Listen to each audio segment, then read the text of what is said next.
City लिंकच्या चालक कर्मचाऱ्यांच्या संपावरती मध्यरात्री तोडगा निघालाय। चालक कर्मचाऱ्यांनी संपाची हाक दिलेली होती। रात्री 2 वाजता ठेकेदार आणि प्रशासनाकडून लेखी आश्वासन मिळालं। 15 दिवसांच्या आश्वासनानंतर मागण्या मान्य न झाल्यास बेमुदत संप सुरू करणार। सिटी लिंकच्या चालकांचा ठेकेदारासह प्रशासनाला इशारा आहे आणि याबाबत तपोवन बस डेपोमधनं आढावा घेतलाय आमचे प्रतिनिधी किरण टाजणे यांनी। बघूयात। सिटी लिंकच्या चालक कर्मचाऱ्यांकडून संपाची हाक देण्यात आलेली होती, मात्र तात्पुरत्या स्वरूपामध्ये हा संप स्थगित करण्यात आलेला आहे आणि या सगळ्या दरम्यान आता चालक देखील कामावर रुजू होत आहे। एक एक करून या ठिकाणी येत आहे। बस या ठिकाणाहून बाहेर पडतात। मी सध्या तपोवन डेपोमध्ये आहे।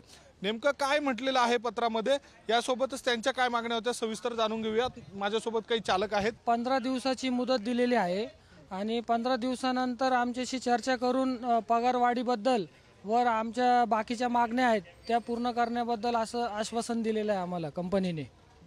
आपण जर बघितलं तर मागील काळामध्ये 9 वेळेला हा संप झाला होता, मात्र जे वाहक होते त्यांच्या कंत्राटदारांकडून त्यांचा मुद्दा निकाली निघाला नाही। तुम्हाला कितपत वाटतं की तुमचा मुद्दा निकाली निघेल?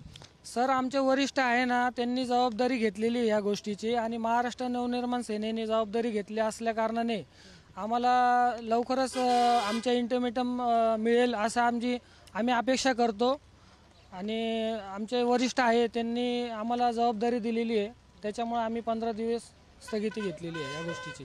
या सगळ्या काळामध्ये जर 15 दिवसात जर हा मुद्दा निकाली लागला नाही तर पुढचं पाऊल तुमचं काय असेल? कशा स्वरूपाचं तुमचं आंदोलन असेल? काम बेमुदत संप असेल पुढचा।